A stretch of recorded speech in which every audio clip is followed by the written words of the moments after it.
So let's talk about this. When I say the word loyalty at work, what's the first thing that pops into your head? Maybe it's that classic image of someone staying at one company for like 30 years, unquestioning devotion. Yeah, those days are pretty much over. So the real question is, what took its place? What we're going to do here is break down what we're calling the loyalty equation. See, it's all about a balanced partnership. It's not something one side just earns from the other. Nope, it's something both sides have to build together. And, for small businesses, getting this right is, well, it's everything. All right, here's the game plan. We're going to kick things off with the new rules of the game. Then we'll look at the playbook for both employers and employees. We'll also cover the warning signs, what happens when loyalty starts to fade, and we'll wrap up by looking at how small businesses can actually turn all of this into their ultimate competitive advantage. All right, let's jump right into our first section, the new rules of loyalty. And the big idea here is simple. It's just not about blind devotion anymore. The entire concept has totally evolved. We're really moving away from that old school, super rigid definition. So what does this new loyalty even look like? Well, it's definitely not a one-sided demand for obedience. A better way to think about it is like a professional relationship, right? And it's grounded in the stuff that makes any relationship work. Mutual value, respect, trust, and, this is a big one, a shared sense of purpose. Now, this slide really lays it all out, doesn't it? It shows the shift so clearly. We've gone from this idea of blind devotion over to mutual value. We've moved from a top-down, hierarchy-driven thing to something that's really relationship-based. And maybe most importantly, it's not about how long you've been clocking in anymore. It's about the contribution you actually make. Okay, so if loyalty is a partnership, a two-way street, what's the employer's part of the deal? Let's flip over to the employer's playbook and see exactly how you can build a team that's genuinely loyal.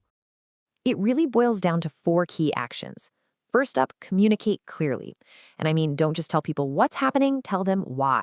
Second, treat everyone fairly. Seriously, nothing kills morale faster than seeing favoritism. Third, you gotta invest in your team's growth. And finally, recognize their efforts.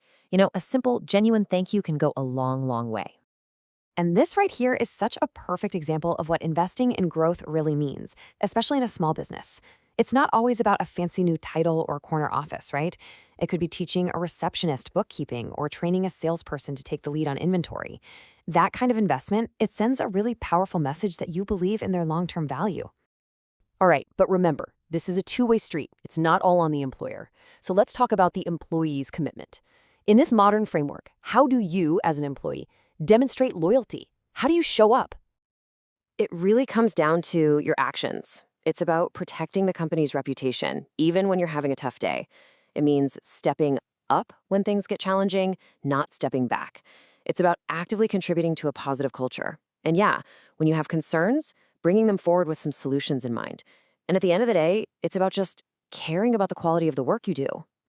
And check out the impact when this whole partnership thing actually works. There's this case study of a boutique in Texas. The owner actually listened to employee concerns about their schedules and made a change. And the results? Well, turnover just plummeted. Customer service got way better. And guess what? Sales went up. That right there, that's the direct bottom line benefit of mutual loyalty in action. Okay, but what happens when that partnership starts to crack? Because loyalty, it rarely just vanishes overnight. It usually fades. So let's look at how you can recognize those warning signs. A lot of the time, the signs are really quiet. Think about that team member who is always bursting with ideas in meetings, and then suddenly they go silent. They haven't quit, not yet, but they've stopped investing their creative energy. That's a big red flag. Or maybe you notice a shift in just their energy. The manager who used to greet everyone with a ton of enthusiasm now just seems distracted or maybe a little short with people. It's a subtle change, for sure, but it often signals an emotional withdrawal from the job. And here's a final really powerful sign, a loss of pride. When someone who always cared about the small details starts rushing through their tasks or just doesn't seem to care anymore, that's a pretty clear indicator that their emotional connection to the work is just gone.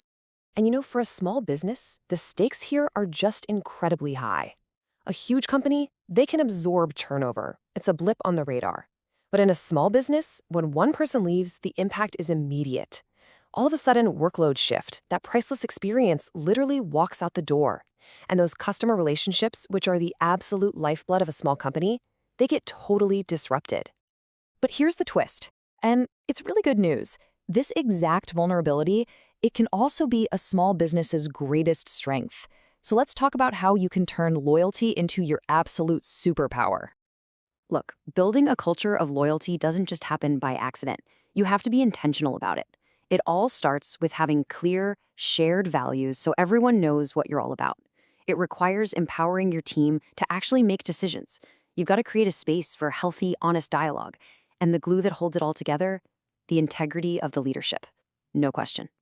Because at the end of the day, when you get this right, mutual loyalty isn't just some nice-to-have fluffy concept. It becomes your core competitive advantage. I mean, think about it. A loyal team delivers way better service, they stick around longer, and they become the ultimate protectors of your brand out there in the community.